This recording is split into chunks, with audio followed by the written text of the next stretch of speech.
SHAREfactory here, and welcome back to another video. Today we're going to be going back to another podcast format. So if you aren't familiar with the podcast format, it's not about the video, it's about the audio. So I hope you enjoy. Watch this maybe whilst you're doing something else, maybe whilst you're gaming, playing a bit of Fortnite, maybe whilst you're doing your cleaning, doing your ironing, something like that, I don't know. But today we've got quite a few things we've got 3 things to go over. Two of the same things as last time, Fortnite patch notes. So we're going to go over Fortnite Chapter 2, which is a really big thing that's recently just kicked off. And also the update details for Gran Turismo Sport, which just so happens to be the game that you may or may not be watching in the background right now. I don't know why I'm so energetic. So anyway, we have... right here we have the patch notes for Fortnite Chapter 2. So in Fortnite Chapter 2 they've added a whole lot. They've added an entire new map, which, just saying, we've been theorizing since literally Season 4 or 3 or 1 or 2, I can't remember. It was something around just about before 5. And I reckon the theories are really high. Like, that was a really popular one for Season 11, or Chapter 2 Season 1 as it's now called, which is that we're going to get a new map. I sort of doubted it a little bit, because we'd like seen this sort of amount of hype before, and it has never been delivered. But it did do this time. So Fortnite looks different, it looks a bit more cartoony, a little bit more PG. It's still, however, it has still remained with its PEGI 12 rating, or it's over in the US T for teen. And we are going to look at that. So, of course, we have a new map with 13 new locations. I think that might be the same as last time. There are a few locations that are from the old map, but that's quite nice, I think. But we also have a lot of new water. Water is a very heavy focus on this new season, or chapter, should I say? Because we can swim now. We can do proper swimming. We have fishing. Basically, you can fish for fish, obviously. And you can either get weapons or you can get fish. The fish gives you healables and the weapons are weapons, obviously. And there are also motorboats, which is a new way to traverse the water really quickly. And of course, just like the mechs, they've got overpowered rockets on them. Well, no, I say overpowered. They're not actually that overpowered. They've done quite well at keeping them good enough that they're worth having, but not nerfing them so much that they're terrible. But also, I mean, like, if they're not OP. They're not like the mechs were, where most people, apart from Epic, of course, want them banned. But no, they're perfectly balanced. Whether you're a good player or a bad player, because the mechs were introduced for slightly newer players to get easy kills. These are fairly balanced, so they're easy to use whether you're a new player or a returning player, which I think is quite good. And then we have a lot of new things to do with squads, and there's a heavy emphasis on teamwork a bit more. So it's really to do with supporting your squad, really. So they've added something called the Bandage Bazooka, which is interesting, to say the least. It's basically, you fill it up with bandages, literally, yeah, bandages are its ammo. Who would have ever thought I would be saying that at any point? And it fires out bandages, and whoever it hits, it gives about 20 health points to, and then I think it can heal more than just 75% health, I think. But I'm not too sure on that. I've not really looked at it very much. I've not played with it a whole lot. You can carry your teammates now, and you can also carry your enemies, which means that basically you've knocked down your enemy, you can pick them up, you can yeet them into the ocean. It's great fun. But of course, I've played a little bit of the Storm King mode. People do abuse that mechanic. They do pick you up and they throw you into the storm and things, even if from the same team, which is of course friendly fire. So I don't know how they're going to get around that, because obviously you're in the storm. So what they're going to do about that, if they're going to do anything at all, it's probably just a small enough issue that they don't really need to fix it. But that does happen occasionally. And there's also added a new type of emote, as if we didn't have enough types of emote already. There's now group emotes, so multiple people can do an emote together. So we sort of saw this a little bit towards the end towards season 9 and 10, which was sort of like you can mimic each other's emotes. And this has really just added on that. It's basically the one that they have in the battle pass is the high five. So somebody holds their hands up, somebody comes along and high fives them, which is 2-player emotes, which is really good.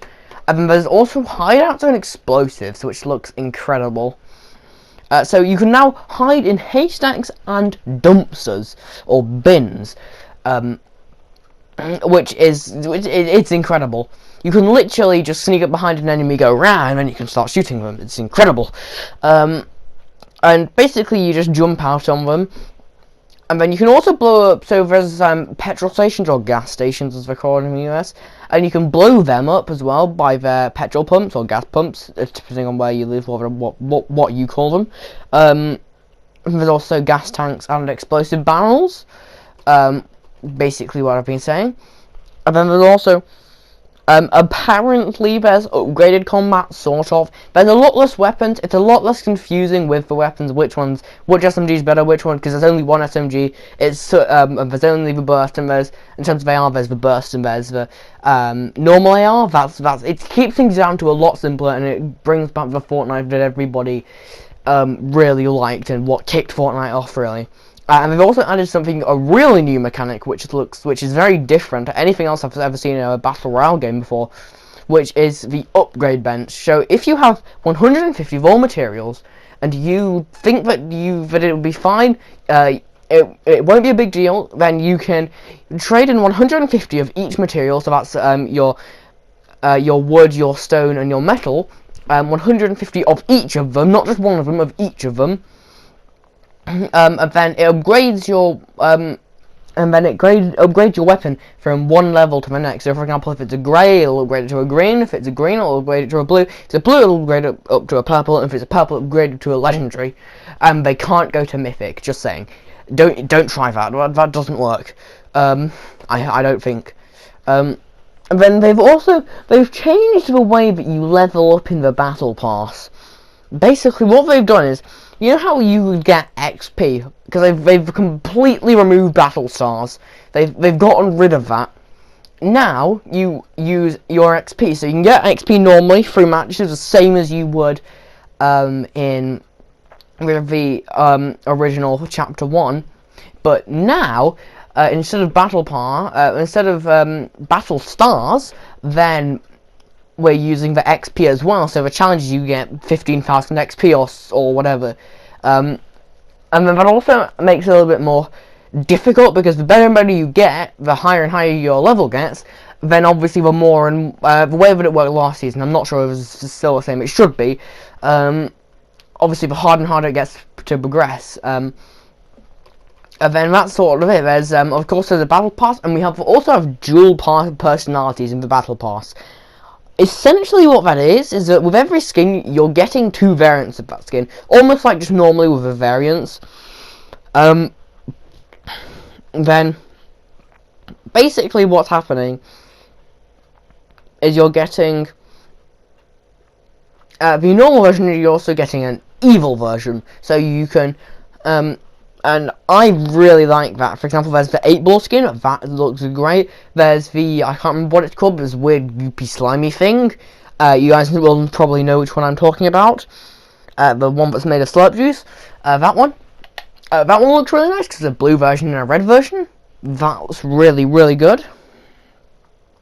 And that's really just it for chapter 2. Like, there's not a whole lot more. And I mean, that's not a bad thing. Like, that is enough. Like, that's way more than like a whole like few weeks of patch notes. That's a lot of stuff to cover. And that's it's really great to see Fortnite sort of expanding on their game, getting it going again. Because it sort of trickled away a little bit in terms of, if we look at Google, Google search, then it's sort of like the then it stopped being Googled quite as much. But then again, that's not because it's necessarily dying as such, like with the whole, you can't see it, but I'm doing bunny ears here with my fingers, Fortnite is dying type thing. It's not. It's like Minecraft. People start to Google it less because, like, millions upon millions upon millions of people already have it, and people already know everything there is to know about it. So then people aren't actually going to do anything. So they're not actually going to Google it because they know everything. They think that they know about everything there is to know about it. So they don't need to Google it anymore. Then let's move on to Gran Turismo, because Gran Turismo is a very different type of game. It's a racing game. So, as you can see with the video, I can see on the video I've just finished a race there. That's interesting. Basically, it's a racing game. It's literally just like Forza Motorsport for people that are familiar with Forza Motorsport, just on PlayStation. But it's got really, really high quality graphics. On the PlayStation 4 Pro, it can output to 4K, I'm pretty sure. But anyway, so this week, let's see. So cars, they have added 5 cars just this week. The BMW M, this is the order as listed on the site. The BMW M3 Coupe 03 or 03 or whatever, I don't know. And a lot of these cars I don't really like. These 5 cars specifically, I don't know. I do call myself a petrol head, yes, but I don't know all the cars. So BMW M3 Coupe 03, or that's probably because it was released in 2003, probably, maybe. Jaguar Vision Gran Turismo Coupe, I'll just pretend I know that. how do you pronounce that? I've never even heard of that company. I'm Amaya, FD3S RX7. That's a very unpronounceable long name. Oh, but okay. RUFCTR307. I don't know about that. Toyota 86 GT Limited 16. So I don't know why it's so limited. There's also another campaign mode, which is interesting. So they've done the Lewis Hamilton time trial mode has been added.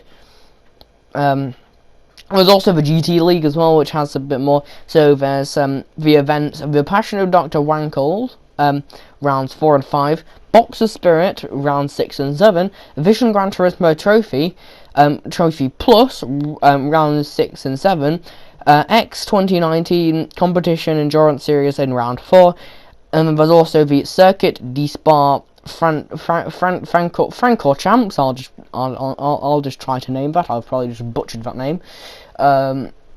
Which has been added to the Circuit Experience.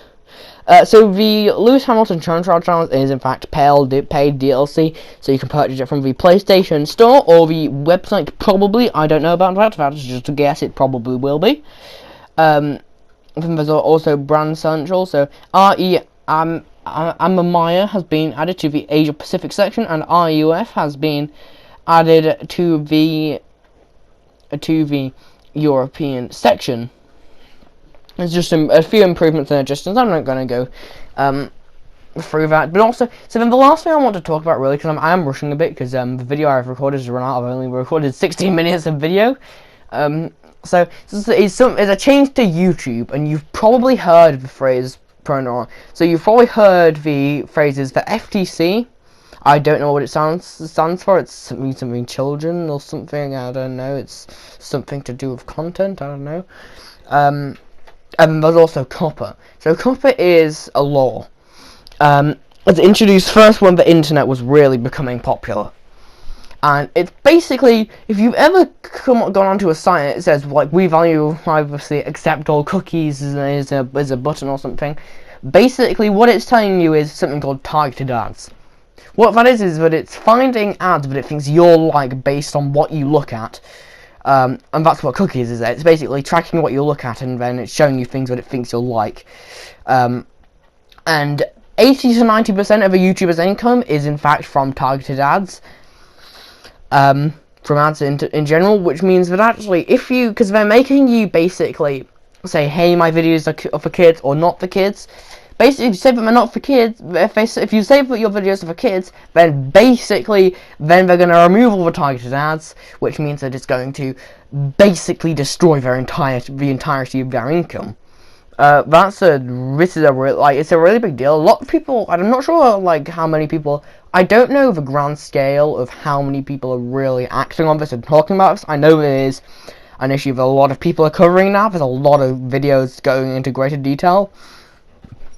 But basically, if you say that, hey, this video is made for adults, and the FTC, who, like, Federal Trade something, I don't know, it's something to do with videos, then actually, if you say, hey, my videos are made for adults, and then they say, no, your videos are actually made for children, then you have an issue, because then they can literally sue you. Like, they can sue you up to £42,000 or dollars or whatever, which is a lot of money. That's, as Game Theory put it, that can destroy a family overnight, that can destroy a business overnight, that can destroy a major company overnight. But anyway, I've got to end it off now. You can find more on COPPA just generally on the internet. So, like, subscribe, and share if you did enjoy the video. I've been Finja, and I'm out. Bye!